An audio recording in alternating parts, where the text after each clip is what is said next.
Hello folks, welcome to Legacy IS Academy.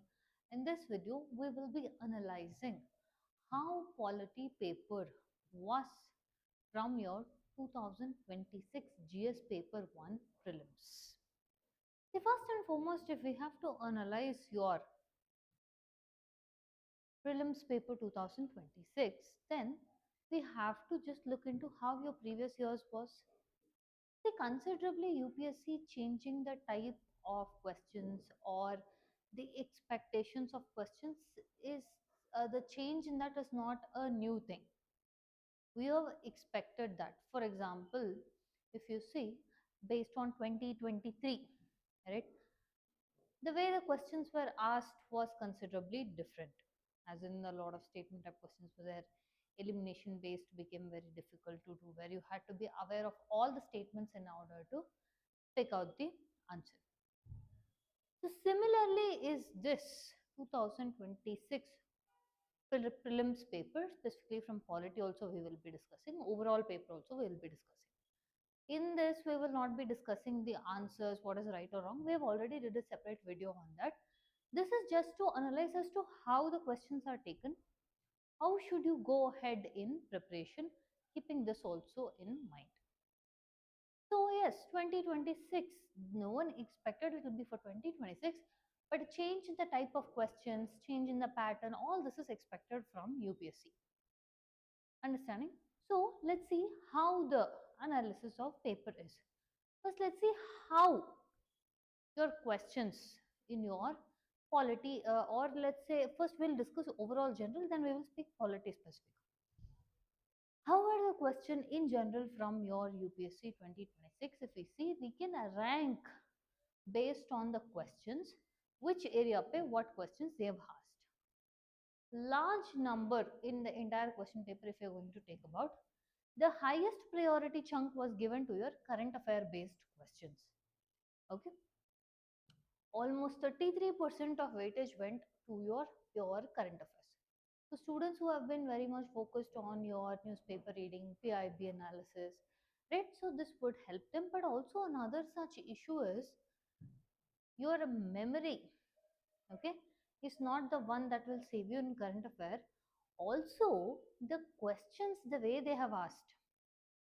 Let's say if it's a statement kind of questions. Partial statement is true, partial statement is false. When we're further down in the questions also I'll be discussing. So in these kind of questions, extreme alertness was also needed, right? Next was your economy, which came in the second ranking with 15% of the questions. Ancient history was 11%. Science and technology 11%. Indian polity was with 10%. Geography 7%. Art and culture 5%. International relations 5%. And your modern India 5%. Environment 4%. Lastly, for the first time, they even asked ethics questions for 3%. Okay, this is the overall paper. That is what was the let's say the entire paper if you're going to divide it into chunks. Now, if you see in this paper also, overall paper first we'll discuss. For the first time, your public administration and ethics questions were asked. Statement-based questions were on a significantly higher rise. They started asking movie specific awards, and they specifically dedicated a section to your UN peacekeeping operations, and also with respect to the corps question, if you can take that also. And with respect to your, that is what, tennis, right? And there was specifically international relations based also 9 questions. Now, if at all we are to take specifically just the polity chunk out of your prelims 2026 paper, then on these types is where the questions were asked. First was with respect to here when I have quoted the question number next to it is based on series D of the questions. They've asked Article 13, which is meaning of law. Okay, constitution trivia such as with respect to articles, Article 395, 394, 393. Okay, something that is not very much focused on understanding. So that trivia is also asked. Rights of persons with disabilities. Here is where in one statement you had to be aware of many interlinking topics, such as for example it is a question from polity, but you have to be aware of governance, you have to be aware of the ministry, right? So that one statement itself needed knowledge of three separate topics. Then there was a question on your SC ST rights with respect to fifth and sixth schedule of the constitution. Then there was again a starred and unstarred question. This was pretty much direct only. Committee on Welfare of SC and ST parliamentary committees. Then was your zero FIR BNSS of 2023. This was something where there is still a lot of debate around this as to see the questions that they are asking now. Let's say let's take zero FIR. Further down the questions also I'll discuss. They're asked in such a manner that theoretical knowledge is not going to alone help you clear. It becomes very evident that practical application of these laws becomes very important, and that knowledge having to know becomes much more important here. Then is with respect to your CIB, SFIO, CBI roles, which ministry they belong to. Okay, so it was not just about ministry, it was also about the roles and ministry. Next is with respect to your international conventions, which one has India ratified. Then about your revamped RGSA also, wherein again here also you had to look into a lot of factors of practicality apart from just the theory. Okay, so these were the questions that was focused on your polity. So overall, if you see, largest chunk was from your current affairs. So somewhere if you see, entirely 33% of the UPSC prelims paper 2026 was dominated by current affairs. And there is this aspect of, even in static, if you take history, geography, right, the amount of just the static question was reduced and more of statement questions, in that also requiring multiple interlinking of subjects was needed. So if you see, of all high yielding subjects, if you see somewhere, if you put current affairs, economy, ancient history, science and technology, all this was your scoring chunks. Okay, and even having ethics question for the first time, that was the surprise element waiting in your prelims 2026 paper. So overall, if we have to say what is the nature of the paper, if you see, they were not just trying to test your theory, they were trying to test your practicality and analytical skills, wherein a lot of governance awareness was needed, and also application based thinking was needed. When I say application based thinking, like I told you, you had to have the let's say interrelation between two or three subjects in order to just solve one statement. It became very lengthier also, time consuming also was very higher. Okay, so they are consciously moving towards involving, see, it is no longer a separate aspect as to prelims and mains. They're trying to bridge the gap there. So if you see in your specific, let's say, question paper, there were certain type of questions. Okay, when we say certain type of questions, there were half-truth statements which were very much largely seen. Half-truth statement means if you have to answer that statement, you have to have the knowledge of two or three separate chapters I told you, that is subjects.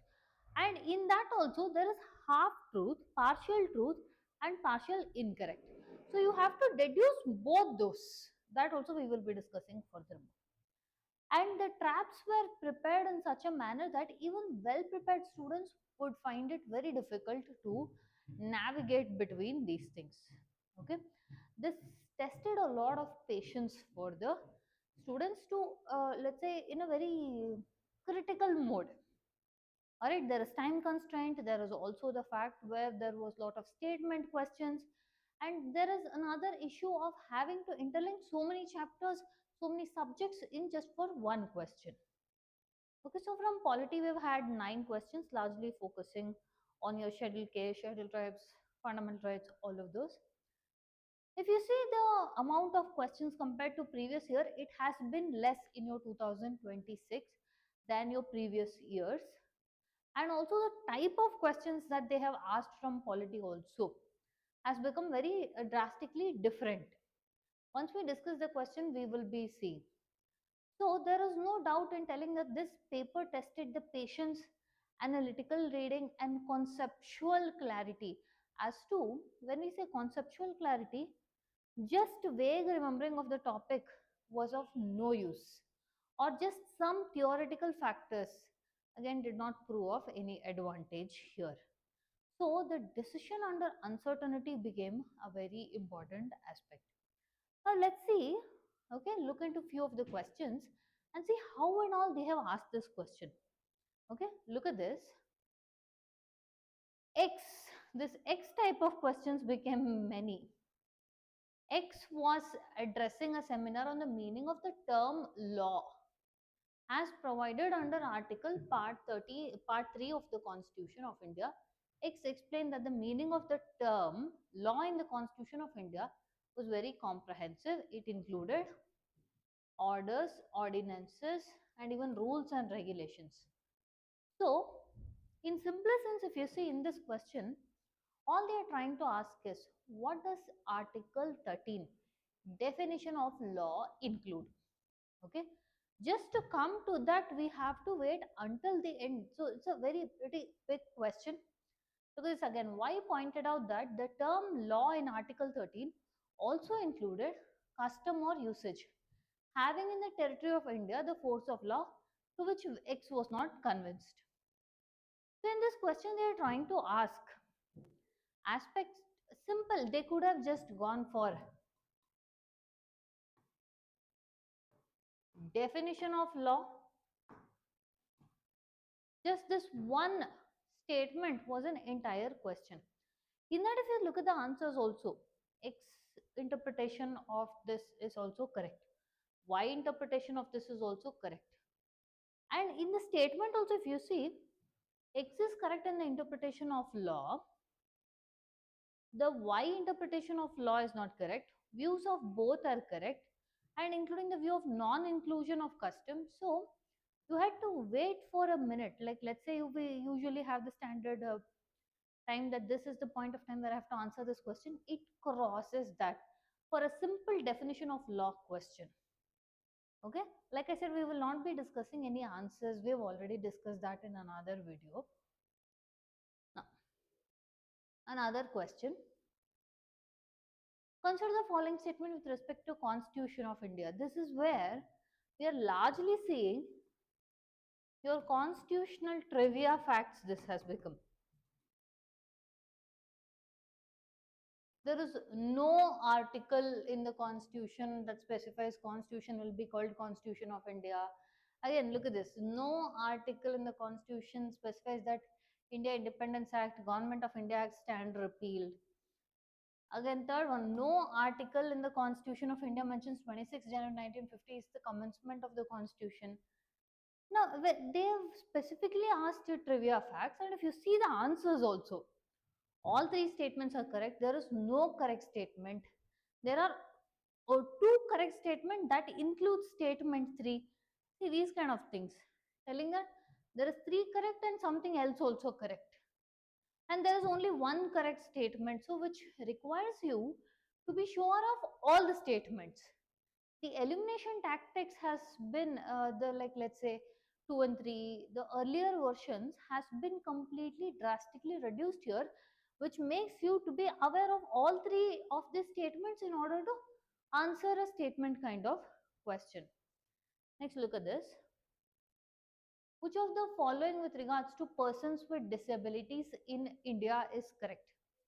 The Rights of Persons with Disabilities Act passed by Parliament of India in 2018 mandates reservation in education employment, places a legal duty on government to ensure accessibility and non-discrimination. If you see this particular statement, see, yes, remember earlier I told you this concept of partial true statements. The Rights of Persons with Disabilities Act, reservation in education, employment, where you have to give accessibility, non-discrimination, all this is correct. The issue comes in the year.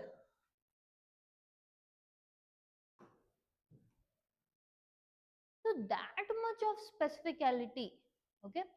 Somewhere when you read through the statements, you're like, yes, this is what this act tells so and so, this is going. The act ka year also, okay, that is where you have to be very alert in the entire statement. That is what I told. This entire patience test, this entire paper tests your patience, your ability to be very calm under this distress situations. So many of these things we will be looking into. And also, like I told you, polity and governance are tested alongside your ministries. Sugamya Bharat Abhiyan focuses on achieving universal accessibility for persons with disability across three key domains: infrastructure, transport, information, and communication technology. Okay, so Sugamya Bharat Abhiyan scheme also you have to be very much aware. Fine. Now look at this. The third statement. The National Divyangjan Finance and Development Corporation is a public sector organization set up by Ministry of Corporate Affairs as a not for profit company to promote entrepreneurship among persons with disabilities. So to answer this question, you have to be very well aware of all three traps here. First, you have to think, okay, National Divyangjan Finance and Development Corporation is there. You have to know whether it is private sector or public sector. It is set up by Ministry of Corporate Affairs or Ministry of Social Justice and Empowerment. And whether is it a not for organization that is not for profit or the otherwise. So three separate sects had to be seen in order to come to a solution here.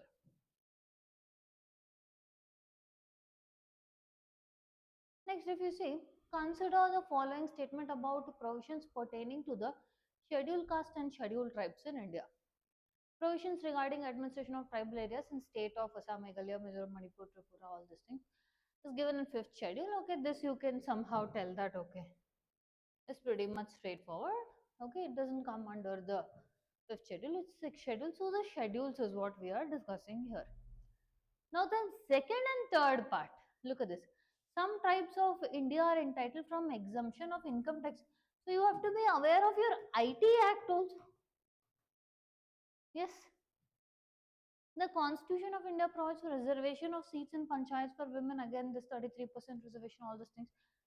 So if you have to answer this, now in this, if you see the answer also, let's assume you don't know about the second statement, first and third you are clear. You can't just answer this question. Why? Look at the options. There are two correct statements that include statement 2. There are two correct statements that include statement 1 and 3. There is only one correct statement. All three are correct. So this is what I told, that you had to be aware of all three in order to answer a statement kind of question. Consider the following statements in respect of questions asked by members of parliament. This was a straightforward static question only with respect to a starred and unstarred question. But here also, again, look at the way they've asked the options. All three statements are correct. There are two statements correct that include statement 2. There is only one correct statement. There is no correct statement. Understanding? So, the way of options have also pretty much changed in here. Now, if you see, look at this. Consider the following statements about Committee on Welfare of Scheduled Caste and Scheduled Tribe of Parliament of India. And this is also a straightforward question, not a very, let's say, broadly discussed committee. But yes, this is a straightforward committee only. Members are elected from both houses. Here there is just simple, they've changed the facts. As in, chairperson of this committee is appointed by chairman of Rajya Sabha, it's just Lok Sabha. 20 members selected from Rajya Sabha, 10 from Lok Sabha. Again, interchanged question. No minister except Union Minister of Social Justice. No minister means no minister. So this is fine, but look at the options here. There are 4 correct statements. There is only one correct statement, that is statement 2. There are 2 correct statements that include statement 1.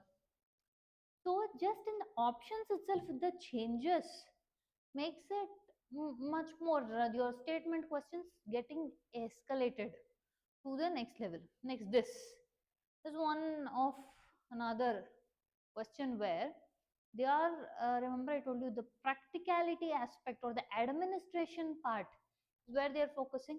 About this question is about zero FIR or zero first information report under BNSS 2023. They're asking, okay, FIR can be lodged at police station even though place of commission of cognizable or non-cognizable offense. So every single word you have to be very much aware here. Then you would say if it is from 3 to 7 years, then at that point of time, how will the investigation be? Will it have to be sent to the investigation a proper jurisdiction, or they themselves can start the preliminary inquiry? Okay, so may initiate a preliminary inquiry. Then under zero FIR, it is obligated for informant to produce information electronically. Again, here it is electronic or oral. So that here the concept is you are going for a very specific aspects in the law itself. That was not something that we have visualized before. All right.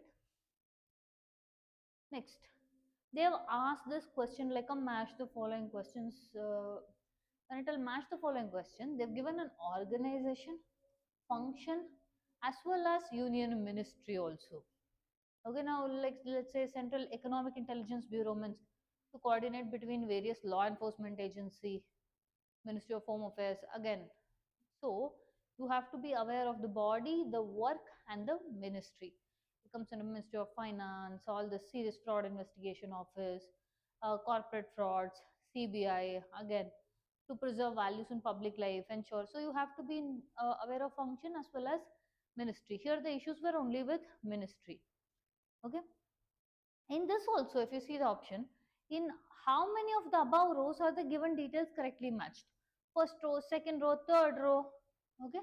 So these are also the things that you have to see. 3 rows pe how many is there? Next, this question.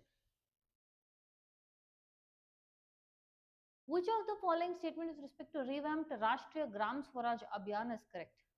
The period of implementation is from 1st April 2021 to March 2026. The timeline again. Here, okay, there's two particular questions here which has spoken about. One is about the year.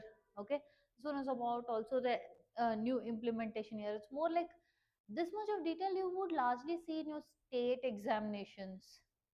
Okay, the key objective is to develop governance capabilities on Panchayat Raj institution to deliver sustainable development goals.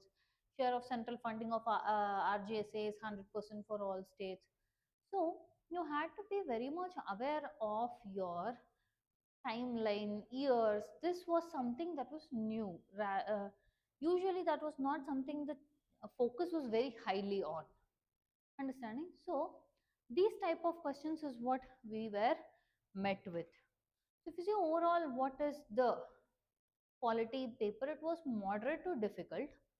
But one of the most important thing here is there was a lot of interlinking of subjects you had to do, which was time consuming, and usage of just years and all. Okay, had to make sure that the person had to split the question into 3 parts, check for the authenticity of all those to answer the statement kind of questions. Okay, and it was lengthier also. So we are calling it from your moderate to difficult. This was your polity paper analysis. We did a detailed video on answers, why this particular answer is this. Okay, so we've written analysis. Do check that out. If you like our content, subscribe to our channel, hit the like button, share it along with